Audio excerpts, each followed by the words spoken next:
Estamos en Conclusión TV, otro envío del programa Otredad, que ya tiene varios envíos y no me acuerdo cuántos y no los quiero contar.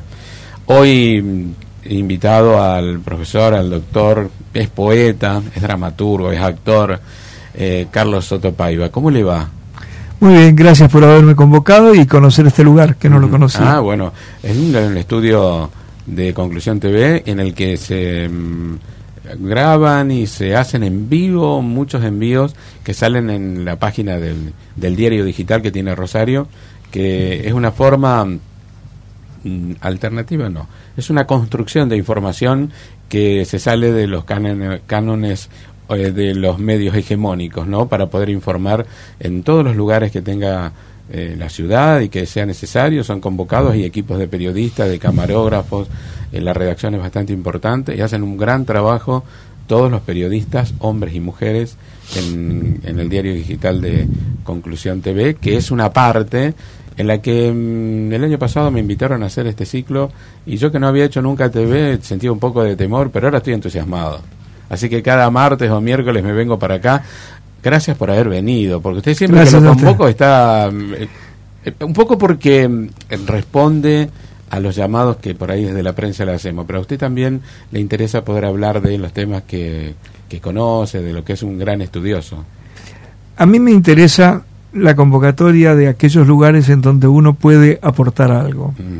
Y creo que en lo que hace específicamente a mi actividad profesional, la sexualidad humana tiene una amplitud terrible de ejes que podemos ir abriendo y a los cuales se puede ir abordando en forma paulatina. Eso desde el punto de vista de lo que sería mi profesión, médico. Y en el lado de lo que yo llamo mis locuras, pero que han estado conmigo permanentemente, creo que también todo aquello que tenga que ver con la cultura y el arte, fundamentalmente el teatro. Soy un hombre de teatro, lo digo con todo orgullo. Siempre cuento la anécdota de que me subí a un escenario a los 13 años y no me bajé nunca más. Y a partir de allí, bueno, he ido compartiendo mi actividad profesional médica con mi actividad cultural. Construimos un escenario en el que vivimos, ¿no? Así es. Es así, aunque suene a una metáfora, pero nos manejamos dentro de un escenario que está bueno que lo podamos construir con libertad, con ideas, haciendo un recorrido sobre lo que nos gusta. Es cierto que tal vez suene banal, no todos pueden hacer lo que les gusta, pero también es una búsqueda de eso. Es que en esa búsqueda estamos inmersos y a veces confundidos, ¿no? Creo que para salir de esa confusión a veces nuestros puntales pueden ser la historia, nuestra propia historia y la historia que podemos conocer, como para evitar volver a caer en ciertos tropiezos que han sido funestos en la historia de la humanidad. Pero también es cierto que en cada uno de esos tropiezos siempre ha surgido algo nuevo como contrapartida, ¿no? Esto lo aprendí en algún momento de mi vida, que las crisis o los momentos de crisis que se presentan, ya sea en el orden social o en el orden personal, nunca son instancias terminales, sino que son precisamente un espacio del cual se nace en forma diferente.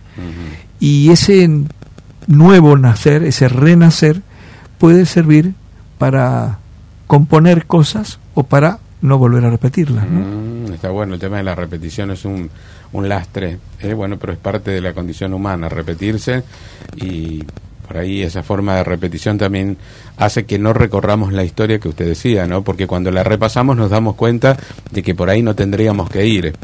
Y hay toda una intencionalidad a veces de que la historia no se conozca, porque o hay una historia falsa, una historia construida, desprofeso, y por ahí nos han relatado cuentos que cuando uno puede hacer un verdadero recorrido histórico, no me gusta la palabra revisionismo, pero pongámosle para que se entienda eso, que es ahí donde nos vamos a encontrar con repeticiones a veces no liberan de la responsabilidad, pero en alguna oportunidad también la gente ha caído presa de ciertas fabulaciones y mentiras. Sí, lo que pasa es que para llegar a eso también se han usado y se han abusado de eufemismos, ¿no? Uh-huh. O sea, esto de la posverdad, que no es nada más que una forma de disfrazar la mentira, sí. Porque la posverdad, ¿qué es? ¿Qué es eso? Es una mentira. Es una mentira.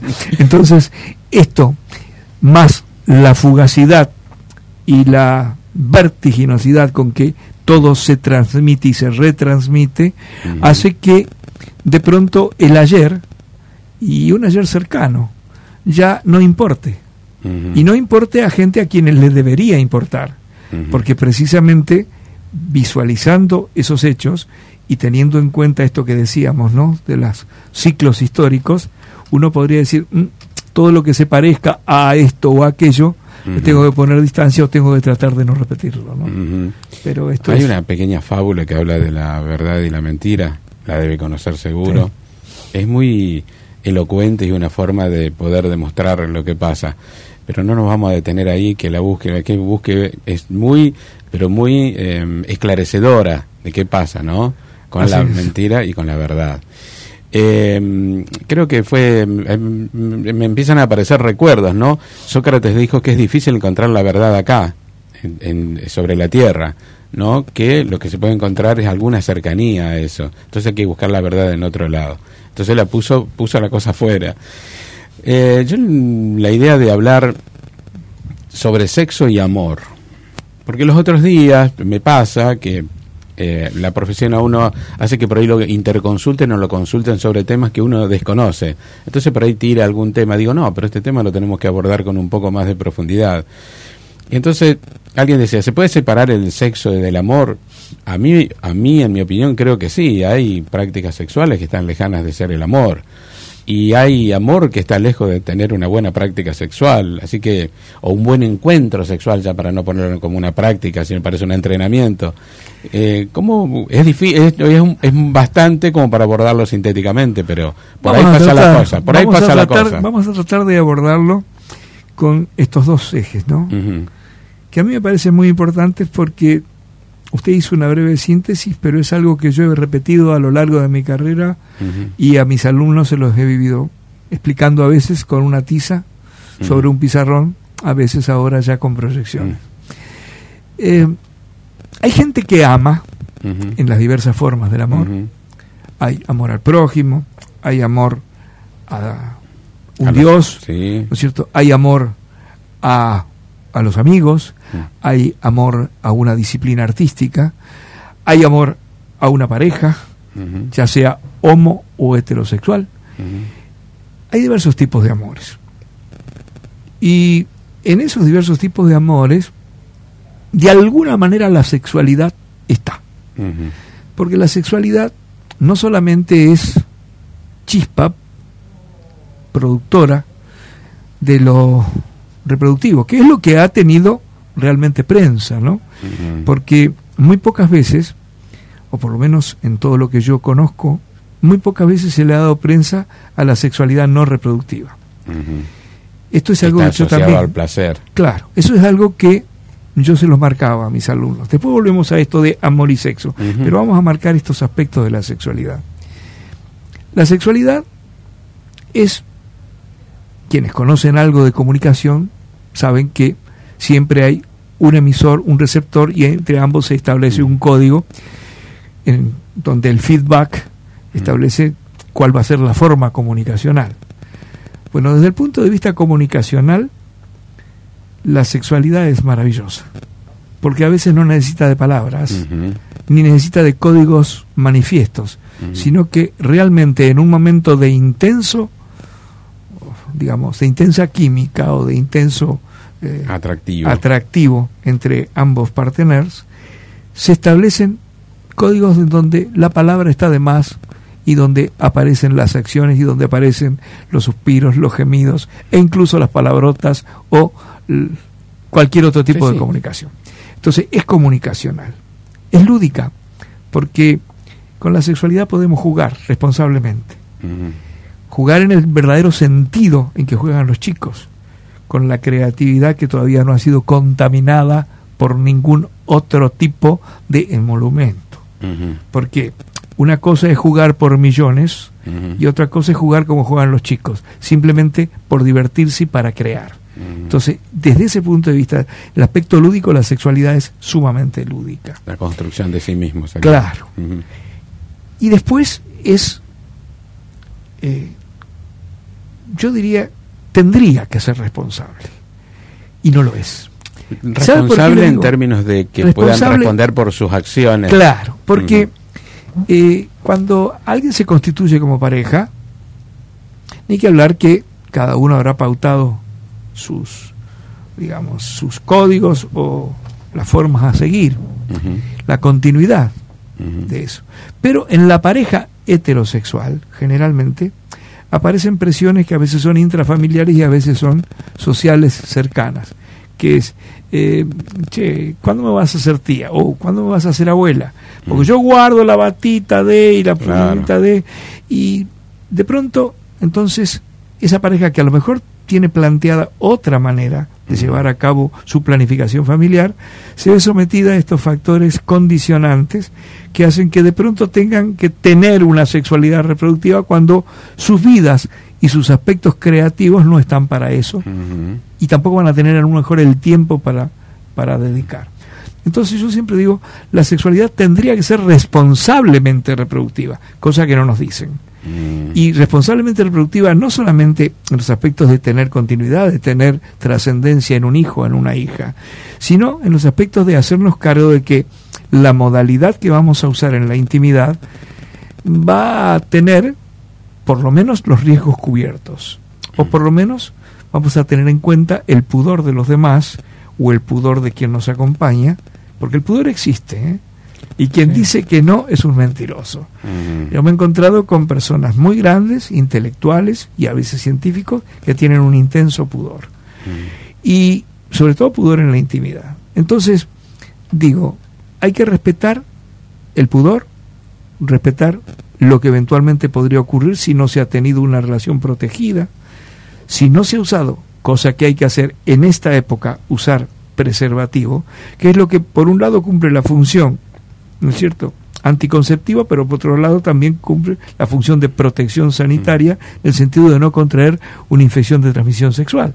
Entonces, si no se ha tenido una relación protegida, y vamos a vernos en inconvenientes. Entonces, creo que para llevar a cabo una sexualidad responsable, como le decía, habría que tener en cuenta, primero, hacernos cargo de los riesgos eventuales que podrían ser. Tener en cuenta el pudor de nuestro partener y de quienes nos rodean, porque hay gente que no quiere ni oír, ni ver, ni participar de lo que se hace en la intimidad. 2 o 3 o más personas.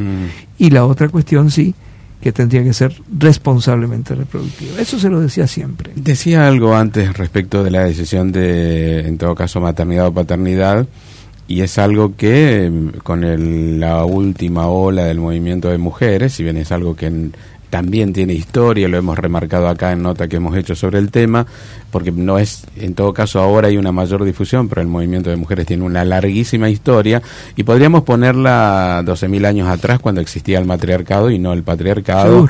Y las religiones eran fundamentalmente religiones en donde había diosas y sacerdotisas. Exacto. No Dios barbado y patriarcal, y de ojos celeste y cabello rubio, claro. Había toda una historia que ponía a la mujer en la mayor libertad de disfrutar de su propio cuerpo y de su sexualidad. Pero antes de ir a eso, es la decisión de no responder a ese mandato cultural de la maternidad, sino al deseo de ser madre en el momento que lo decida. Sí, nosotros teníamos en el curso que dábamos en el instituto que yo dirigí hace años, teníamos un módulo específicamente que se llamaba materno-paternidad responsable, y que era la posibilidad de realmente incluir al varón en las circunstancias que hacen a todo el transcurrir del embarazo. Porque el embarazo, si bien desde el punto de vista médico sabemos que hay 3 trimestres, cada uno con sus riesgos y con sus características particulares, desde el punto de vista sexológico, esos 3 trimestres tienen que ser tenidos en cuenta, porque pueden aparecer circunstancias de desvinculación entre ambos miembros de la pareja que podrían transformarse en una disfunción sexual a posteriori si no ha sido tratado y si no se ha comprendido. Si el varón ha quedado fuera de todo ese transcurrir del embarazo, de lo que ocurre física y psicológicamente en esa mujer embarazada, si él ha quedado afuera, y lo más probable es que después no entienda ciertas reacciones y ciertas situaciones a las cuales podría realmente tener pero incluso también dificultades en el cuidado y acompañamiento y ese compromiso de ambos en el cuidado y en el crecimiento y en la enseñanza. Bueno, no nos vamos a meter en ese tema, pero con relación al hijo que viene a... Porque es un lugar de recepción el que se debe crear entre ambos para la venida del hijo, ¿no? Imagínense que en el primer trimestre generalmente los trastornos orgánicos habituales, cialorrea, sensibilidad a los olores, náuseas, vómitos, pueden realmente tener a la persona embarazada en una situación de no estar proclive a circunstancias de intimidad sexual. Sí, exacto.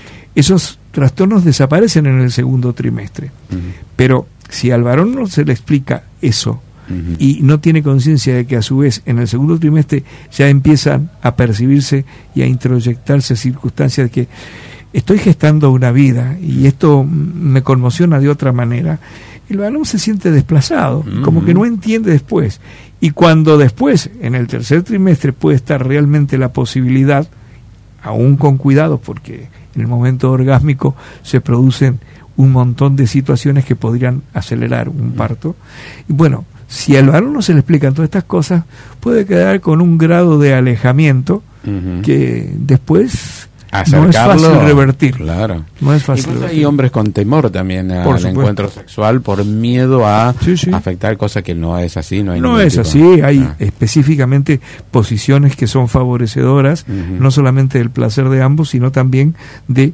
aplacar ese miedo, ese temor que se tiene a un vientre que está creciendo y al temor a dañar a ese fruto de la gestación, ¿no? Sí, algo que el bebé va a percibir, el feto, el bebé va a percibir es el afecto que los padres se tengan, y eso se va a ver manifiesto en el nacimiento. Ahí los otros días charlábamos en una mesa de amigos algo que se está estudiando y mucho, que es lo que se llama telepatía materno-fetal, que son circunstancias que con esa vida en su interior y con esa comunicación que no es solamente biológica, sino que cada vez se estudia más, que también responde a otros mecanismos, quedan como improntas en recodos de la memoria que están a lo largo de toda la vida, ¿no? El amor.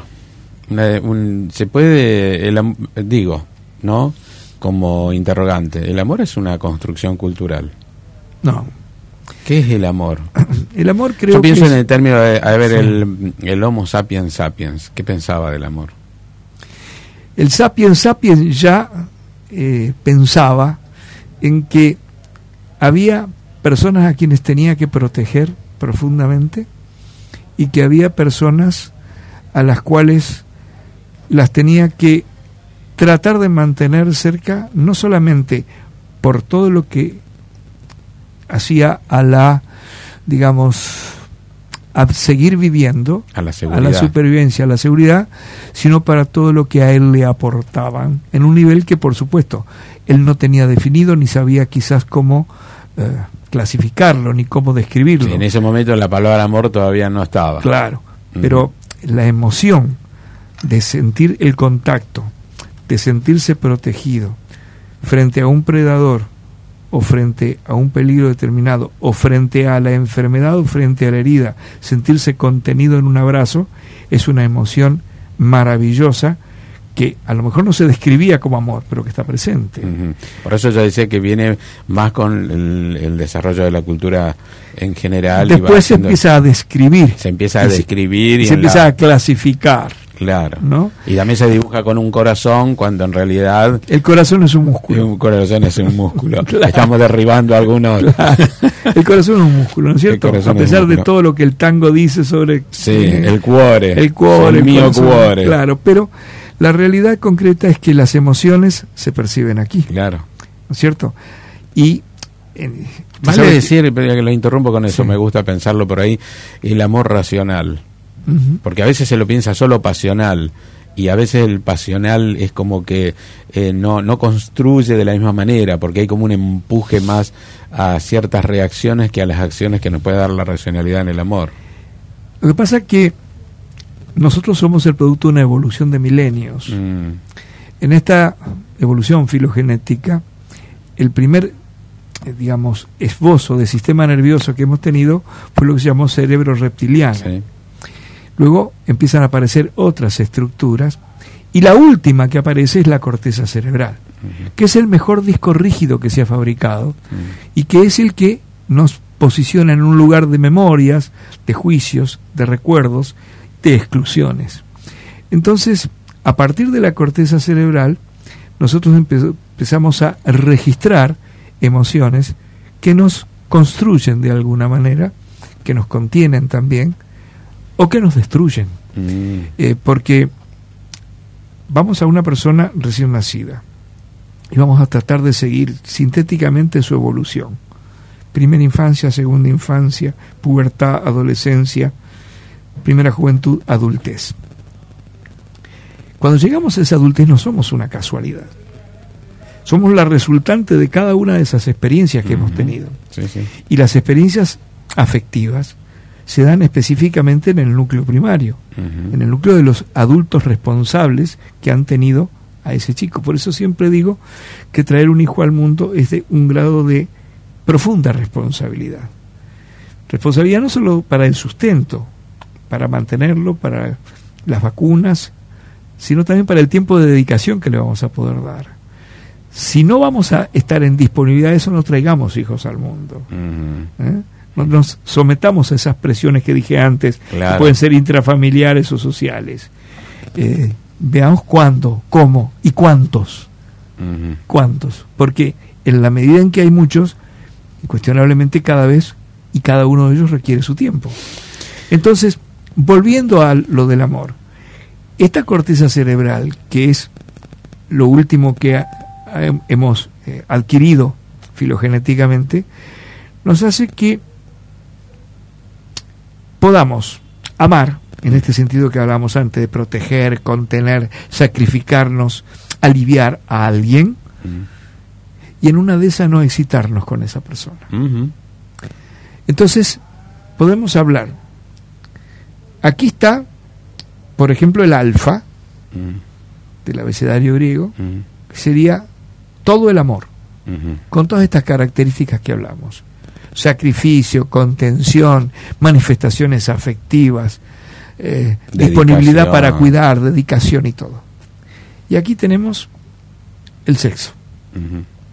Lo ideal sería que ambos se encontraran en la línea media y cada instante de intenso placer sexual, con sus múltiples variantes, fueran vividos por esto que ha condicionado la emoción. Pero sabemos que no es así. No es así. No es así. ¿Y por qué no es así? Entonces, se encuentra gente que de pronto vive intensos momentos de placer y desde el otro punto de vista, que es no quiero para convivir, ni para estar con ella, ni para tener hijos, ni para cuidarla, no, era nada más que esto. Y pasa en él y pasa en ella. Pasa en él y pasa en ella. Y esto a veces genera, si no ha sido bien explicitado, genera algún tipo de expectativas que después traen serias consecuencias, ya sea hacia la violencia o hacia profundos estados de angustia y de depresión en la persona que se siente de alguna manera rechazada o decepcionada frente a las expectativas que se creó.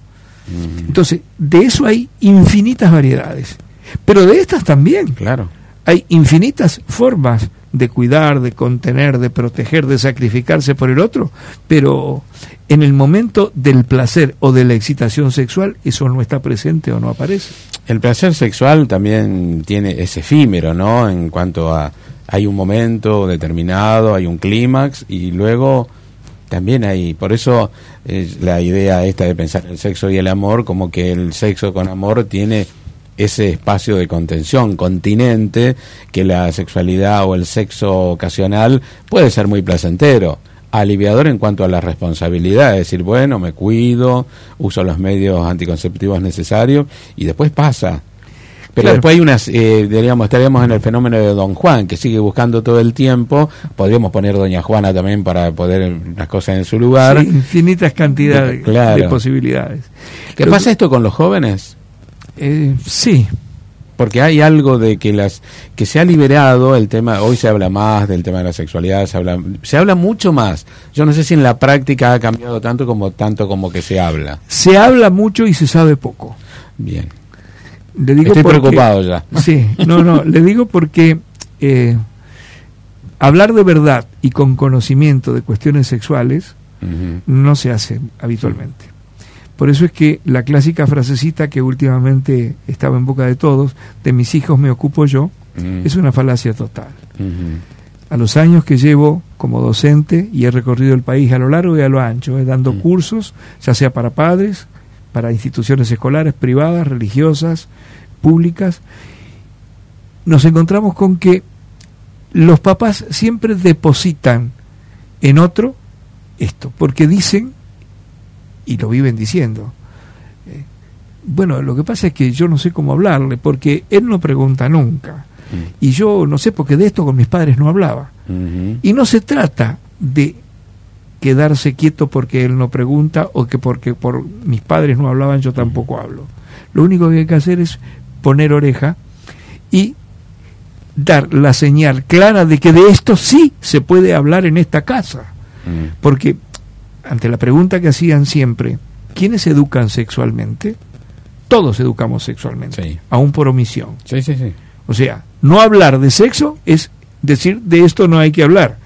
Y eso trae serios peligros, porque un chico, vamos a hablar de alguien en primera infancia, porque las inquietudes están absolutamente catalogadas hace muchísimo tiempo. Las inquietudes aparecen aún antes que la palabra, con señalamiento. Sí. Un nene o una nena señala eso. Ahí? ¿Por qué yo no? Y vos sí. Y vos sí. ¿Por qué vos grande, yo chiquito? ¿Por qué pelo y yo no? Entonces, todo esto ha sido catalogado. Están muy bien catalogadas las diversas inquietudes sexuales en las distintas edades. Pero, frente a eso, los papás se alertan a decir, bueno, ¿qué respondo? Ahí es la importancia de la educación sexual integral. Ahí está la importancia. Ahí está la importancia. Y está la importancia de dejarle claro al chico de que esto en casa se puede hablar. Porque vuelvo al peligro. Cuando en la casa no se habla, o se transmite a través de un objeto intermediario que puede ser un libro, o se niega, el chico pregunta afuera. Sí. O peor, claro, pregunta en lo que tiene a mano, que es un celular, en donde le posibilita la entrada a todos los sitios pornográficos. Cuando empieza a hablar la palabra sexo, caen en avalancha infinidad de sitios pornográficos que le hacen creer a la criatura de que eso es la forma de comunicarse en la intimidad y de que eso es sexo. Sí, y que eso es posible porque está editado, claro, un montón de pero cosas. Sabemos que eso es edición pura a todos los niveles. Yo he estado en instancias en donde se ha filmado una película y me he matado de risa porque me encontraba con yo soy un cinéfilo, pero aparte de conocer aspectos técnicos de la cinematografía, me encontraba con que ciertos aspectos técnicos del cine en general se aplicaban acá. Doblaje de cuerpos en el cine, doblaje de riesgo, doblaje de genitales, y ni que hablar circunstancias de trucaje que al ser editados hacen creer al incauto o a quien no conoce nada de todo esto de que lo que está viendo es verdad. ¿Hay límites si hay un acuerdo en la pareja, sean dos hombres, dos mujeres, heterosexuales además? ¿Se pactan, hay acuerdos, hay límites, se deben poner los límites, cada uno sabe hasta dónde puede llegar? Yo creo que eso es lo que precisamente hace falta, la comunicación necesaria y el sinceramiento para afrontar lo que yo le decía antes. Bueno, a ver, no es necesario dar una cátedra, pero en una simple charla o en 2 o 3 charlas previas uno puede darse cuenta cuáles son las expectativas y además los cuerpos sugieren. Hay ciertas circunstancias, actitudes corporales que van sugiriendo qué es lo que quiero. A su vez, hay que conocer algo que es elemental. Generalmente lo que uno hace es lo que le gusta que le hagan, pero eso no siempre es correspondido. No, claro. Entonces, más vale pautarlo, claro, más vale sinceramiento y decir Pero ahí está la comunicación también, hay que poder pedir, decir. Eso es comunicación, sí. Eso es comunicación pura. En ese aspecto... Y en ese sentido usted me decía, si hay límites, creo que si están de acuerdo y se hace guardando intimidad, privacidad y los, digamos, las precauciones necesarias para no estar jugando a la ruleta rusa con el sexo, me parece que si esas tres premisas se han acordado, lo que ocurre dentro de cuatro paredes no le interesa a nadie. Más, le diría, es uno de los más importantes grados de libertad humana que se puede conseguir. Por eso es que la sexualidad ha sido siempre reprimida por todos los gobiernos dictatoriales. Por supuesto, y los no dictatoriales también. También. El capitalismo busca siempre que estemos entretenidos en otra cosa, menos en la sexualidad. O por lo menos en la sexualidad seriamente tomada. Sí, ¿no? Sí, no. E informada. Trata de vender otro tipo de forma. Todo. Sí. Se venden automotores, motos, ropas, perfumes, todo con un aspecto erotizante, que es lo que nosotros llamamos el sexo como objeto de consumo. Sí, después no se da después eso no en la realidad llamar. Eso no se da. O al revés, genera determinado tipo de necesidades que no son primarias, pero para las cuales, para tener acceso a ellas, a veces se traspasan barreras y se entra en la delincuencia. Como se nos está terminando el tiempo, pero esto pasa así y seguramente haremos otro programa hablando, tratando de salir de aquí hacia adelante con esto. Le pregunto, ¿está haciendo algo de teatro? Tengo... ¿Su unipersonal este año también? Lo que pasa es que el unipersonal ha tenido una variante sugerida por una decana que tuvo realmente muy buena acogida. Ella dijo que por qué con eso yo no hacía un debate. Entonces dije, después de una hora de tener al público, no puedo hacer un debate. Digo, no, pero fíjese, entonces, con mi productor, que es el amigo que usted conoce, Juan Carlos. A ver, vamos a tomar. Tomamos 5 temas, entonces estoy nada más que 20 minutos en escena, para los cuales no tengo que tener barba, ¿no? Porque hay un personaje que exige no tener barba. ¿Usted lo vio? Sí, lo vi. Bueno. Lo vi en la sala Arteón. Sí. Claro. Bueno, entonces para hacer a doña Virginia Morales no da. No necesito tener barba. Así que para eso me tengo que afeitar la barba. Pero ahora, hasta que no se rehabilite toda la cuestión universitaria, no volvemos. Claro. Porque ya lo hicimos con mucho éxito el año pasado. Y teníamos ya facultades comprometidas, pero con esto que ha ocurrido... ¿Está escribiendo? Sí, estoy a punto de terminar mejor dicho, ya está en corrección y para impresión una novela, también esperando que se aquieten las aguas de los presupuestos. Está bien. Mi deuda con el teatro ya la cumplí. No sé si usted vio o leyó Sacrílegos. ¿Tenía una deuda? ¿Se sentía como que estaba en deuda? No, mi deuda era la dramaturgia. Claro. O sea, yo he sido actor, director, he formado grupos independientes, pero nunca había escrito. De películas también, ¿no? Sí, pero nunca había escrito. Así que escribí Sacrílegos, que son 4 dramas. El primero se llama El Tábano Sabio, en relación a Sócrates. El segundo se llama El Marqués, en relación al Marqués de Sade. El tercero se llama Sigi, que es el sobrenombre familiar de Freud. Y el cuarto, que es el que le da el nombre al libro, se llama Sacrílegos. Es un encuentro atemporal en un lugar innominado entre Sócrates, Sade y Freud. Qué lindo. No queda no es en la caverna, ¿no? No, es un lugar innominado. No queda títere con cabeza. Y prácticamente toda la civilización occidental y de tradición judeocristiana queda... Qué bueno. ¿No? Así a pensar, ¿no? Qué lindo momento para cerrar. Gracias por haber venido. No, gracias a ustedes por convocarme. Nos encontramos la próxima semana con otro envío de Otredad en Conclusión TV. Gracias por estar.